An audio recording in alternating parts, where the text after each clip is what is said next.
Hello everyone, welcome back to my channel. I hope you are doing great today. In today's video, we're going to look at shell scripting. Now, before we talk about shell scripting, let's understand first what a shell is. A shell is simply an environment in which we can run our commands, programs, and shell scripts.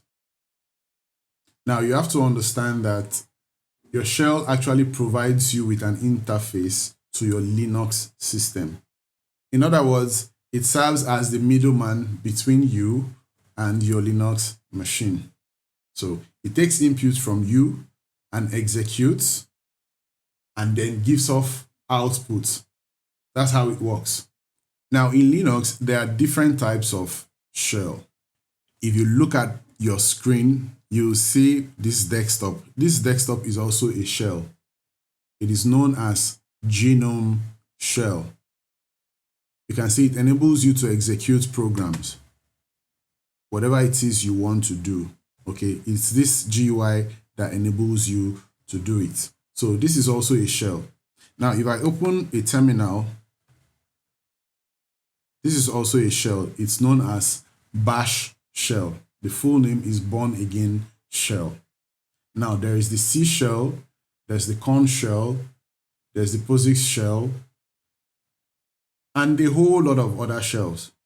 But a simple way to know which particular shell you are working with at every point in time, assuming you are actually in a command line environment, is just to type echo and then $0. So from our output, we can see that we are working with the Bash shell, and this is what we're going to be using for our shell scripting. So now that we've been able to define what a shell is, let's talk about shell scripts.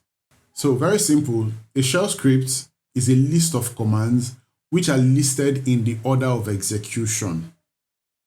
Okay, let's say you have a list of commands to execute at once, and then you list them in the order you want them to be executed. And then you put all of them in a single file and then make it an executable file. That is what is known as a shell script.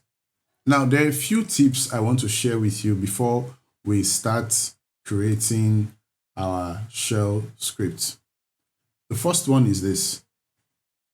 Before you start creating shell scripts, please try to create a directory that will accommodate all your scripts. This is just to be able to keep things organized and then have all your scripts in one location, so it will be easier for you to execute them. And then also, your script name should identify the function.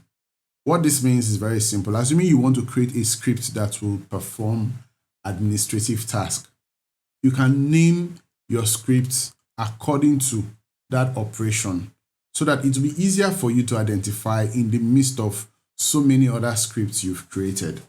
And then the next tip I want to share with you is, by default, when you create a script, the executable permission is not granted.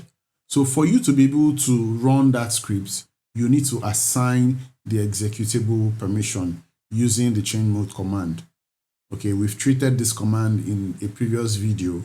So now that we've been able to define what a shell is and what a shell script is, I want us to understand why we're actually talking about this. First, as an administrator, your task could be so tedious that you need to run certain commands on several machines. Now, when you find yourself in this situation, trust me, if you want to run each command separately, you'll find out that, the first time you get to log in your machine, you might be running up to like 10, 20 commands just to check the health of your machine and then to know what the status of your machine is. And then these commands will be run on several other machines. Maybe if you have like 10 servers or thereabout.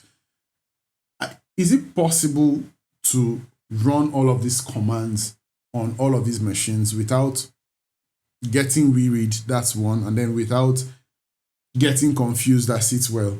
there should be a better way to execute these commands. This is why we are talking about shell script. So what you do is you load these commands in a single executable file and then you execute them all at once. So enough of this story. Let's head over to the screen and then see how we can start this lecture. So let me just quickly clear this screen. Now, I mentioned something earlier that before you start creating your scripts, create a directory to accommodate all your scripts so that you can find all of them in just one location. So I'll start by making a directory, mkdir, and then I'll name it test scripts and then enter. So the next thing I want to do is to change directory to test-scripts.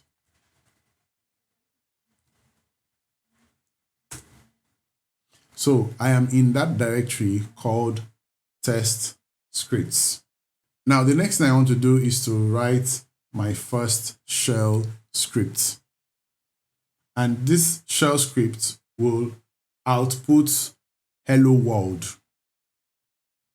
So how do we do it? We start by creating the file with the vi command, vi space hello world, and then we enter. Now to start typing, we type the letter I to get into the insert mode. And then the next thing you want to do is to specify the shell, which is /bin/bash.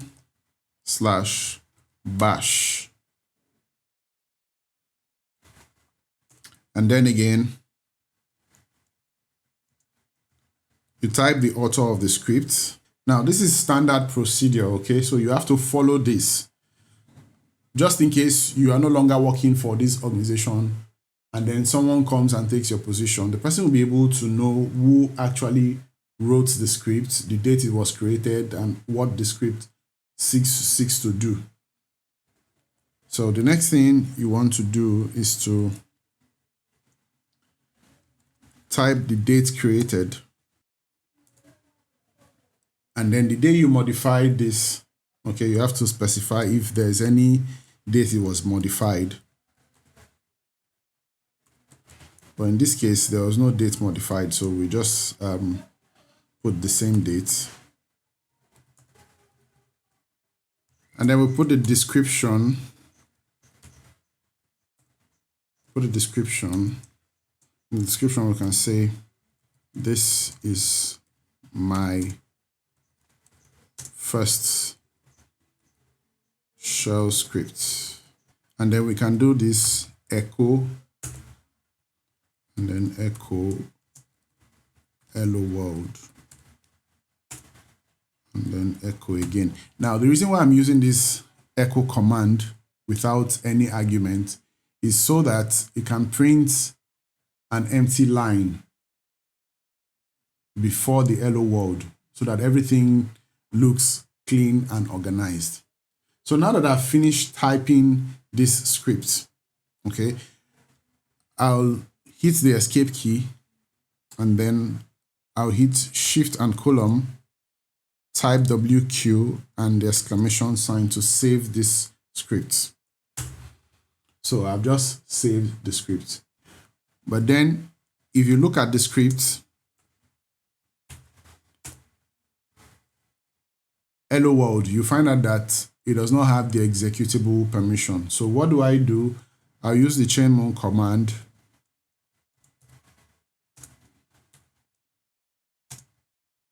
and then type hello world and enter, so I can execute this script. But then there are basically two ways you can execute the script. The first way is the absolute part, where you specify the full part of the script.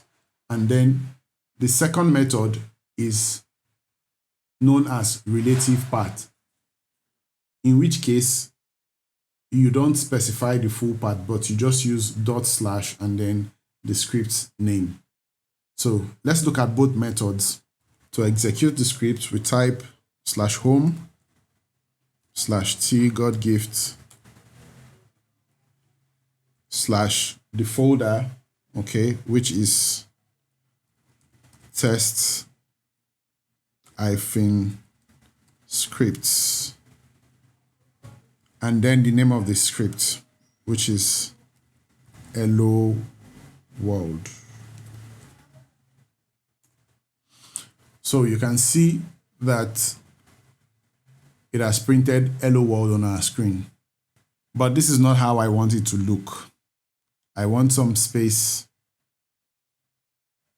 and then I want the exclamation mark. So I'll go ahead and edit this using the vi command again. And then I'll hit the insert.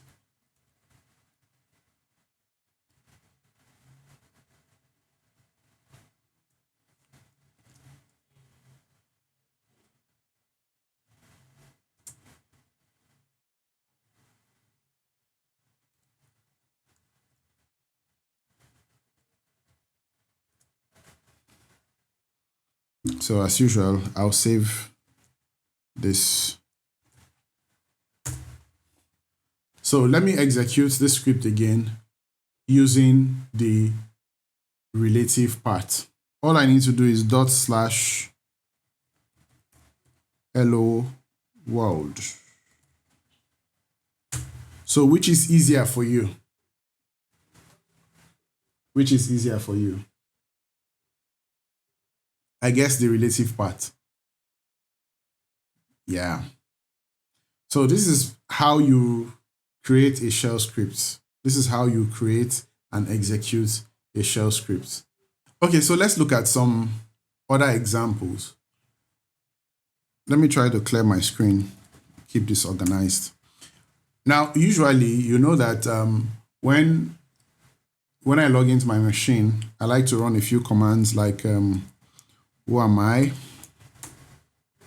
And then I type host name to be sure I'm actually on my right machine. And then I want to know the current directory I'm working in. And then assuming I want to know today's date, or I want to show the calendar. So instead of running all of these commands, I could put all of them in a shell script and execute them at once. So how do I do that? It's very simple. Again, let me clear this screen. Okay, and then I'll create the script, calling it basic commands. Okay, guys, you have to understand that each time you want to create a script, okay, you really have to do all of this. First, you specify the shell script environment, okay, which is /bin/bash, and then you put the author, the date created, description, and then date modified, if any. So I'll start by doing echo. Okay, this will give me a blank line. Now I'll do echo again. This script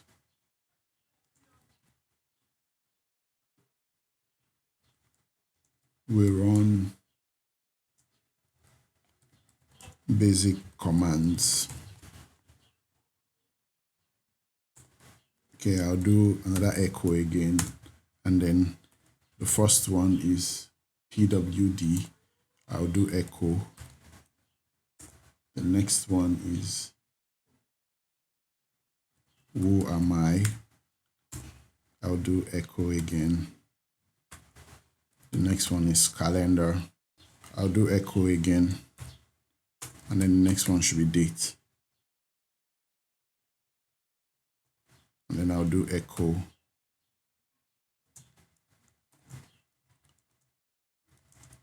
End of script. I hit the escape key. And then shift and column WQ and exclamation mark to save. So the next thing I want to do is use the change mode command to assign the executable permission. on this script, basic commands, and then enter. So to run /basic commands, you can see our output.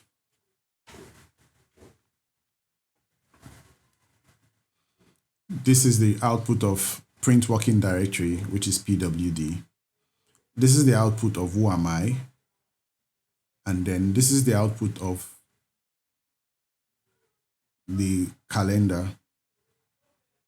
Then this is the output of the date command. So this is how you create a shell script. In my next video, we'll look at some other examples of how to create shell scripts to run administrative tasks. Thank you for watching this video. See you in my next video. Bye for now.